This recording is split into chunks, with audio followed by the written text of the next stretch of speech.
నమస్కారం DR focus కి స్వాగతం. నేను మీ ప్రగతి.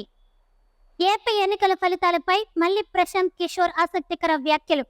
ఈసారి సీన్ రివర్స్ లో. ఆంధ్రప్రదేశ్ ఎన్నికలకు ఈ నెల 13న పోలింగ్ ముగిసింది. జూన్ 4న ఫలితాలు వెల్లడించనున్నారు. ఈ క్రమంలో ప్రతి ఒక్కరిలో ఉత్కంఠ మొదలైంది. రాష్ట్రంలో ఏ పార్టీ అధికారంలోకి వస్తుందనే చర్చ జరుగుతోంది. టీడీపీ కూటమి అధికారంలోకి రావడం ఖాయమని చంద్రబాబు, పవన్ కళ్యాణ్, బీజేపీ నేతలు చెబుతుంటే ఆంధ్రప్రదేశ్ ముఖ్యమంత్రి వైఎస్ జగన్మోహన్ రెడ్డి 2019 ఎన్నికల కంటే ఎక్కువ సీట్లు వైఎస్ఆర్సీపీ సాధిస్తుందని ధీమాను వ్యక్తం చేశారు. 151కి పైగా ఎమ్మెల్యే సీట్లు, 22 వరకు ఎంపీ సీట్లు ఖాయమన్నారు. అంతేకాదు, వైఎస్ఆర్సీపీ నేతలు ఏకంగా జూన్ 9న సీఎం జగన్ రెండోసారి సీఎం కావడం పక్కా అంటున్నారు. అయితే జగన్ ఐపాక్ కార్యాలయానికి వెళ్లిన సమయంలో ప్రముఖ రాజకీయ వ్యూహకర్త ప్రశాంత్ కిషోర్ టాపిక్ తీసుకొచ్చారు. ఏపీ ఎన్నికల ఫలితాలు గతంలో ప్రశాంత్ కిషోర్ సాధించిన వాటికన్నా ఎక్కువగా ఉంటాయన్నారు. సీఎం జగన్ వ్యాఖ్యల తర్వాత మరోసారి ప్రశాంత్ కిషోర్ ఏపీ ఎన్నికల ఫలితాలపై స్పందించారు. ఆంధ్రప్రదేశ్ లో జరిగిన ఎన్నికల్లో వైఎస్ఆర్సీపీకి ఘోర పరాజయం ఎదుర్కోబోతోందని జోస్యం చెప్పారు.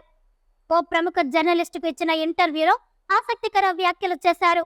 తాము ఎన్నికల్లో గెలవబోతున్నట్లు సీఎం జగన్మోహన్ రెడ్డి చెబుతున్నట్లుగానే అటు అమిత్ షా, రాహుల్ గాంధీ, తేజస్వి యాదవ్ కూడా చెబుతున్నారన్నారు. తాను గత 10 ఏళ్లుగా ఎన్నికలు పనిచేస్తున్నానని, తనకు ఫలితాల ముందే ఓటమిని అంగీకరించిన వారు ఎవరూ కనిపించలేదని వ్యాఖ్యానించారు. జూన్ 4న జరిగే ఓట్ల లెక్కింపులో 4 రౌండ్లు పూర్తయిన తర్వాత కూడా ఖచ్చితంగా చూడండి, వచ్చే రౌండ్లలో తమకు మెజారిటీ ఖాయమని ప్రభుత్వం ఏర్పాటు చేయడంపై ధీమాను వ్యక్తం చేస్తున్నారని చెప్పుకొచ్చారు. తెలుగుదేశం పార్టీ అధినేత నారా చంద్రబాబు నాయుడు తాము ఏపీలో అధికారంలోకి రావడం ఖాయమని చెప్పారని, జగన్ మాత్రం అలా కాకుండా గత ఎన్నికల కంటే ఎక్కువ సంఖ్యలో సీట్లు గెలుస్తామని వ్యాఖ్యల్ని గుర్తు చేశారు. ఈ గెలుపు ఓటములపై చర్చకు అంతమే ఉండదని అభిప్రాయపడ్డారు. ఈసారి ఎన్నికల్లో బీజేపీకి గతం కంటే సీట్లు తగ్గవచ్చని చెప్పుకొచ్చారు. దేశవ్యాప్తంగా ప్రధాని మోదీ బీజేపీలపై అసంతృప్తి మాత్రమే ఉందని ఆగ్రహం లేదన్నారు.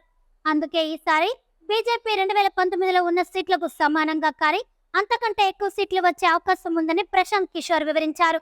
ప్రశాంత్ కిషోర్ 2019 ఎన్నికలకు ముందు వరకు ఐపాక్ సంస్థ తరపున వైఎస్ఆర్సీపీ కోసం పనిచేశారు. కానీ తర్వాత ఆయన ఐపాక్ నుంచి తప్పుకునే సంగతి తెలిసిందే. ఈ వీడియో కనుక మీకు నచ్చినట్లయితే లైక్ చేయండి. మరికొన్ని లేటెస్ట్ అప్డేటెడ్ న్యూస్ కోసం వెంటనే మన ఛానల్ సబ్స్క్రైబ్ చేసుకోండి. ఈ వీడియోపై మీ విలువైన అభిప్రాయాన్ని కామెంట్ రూపంలో తెలియజేయండి.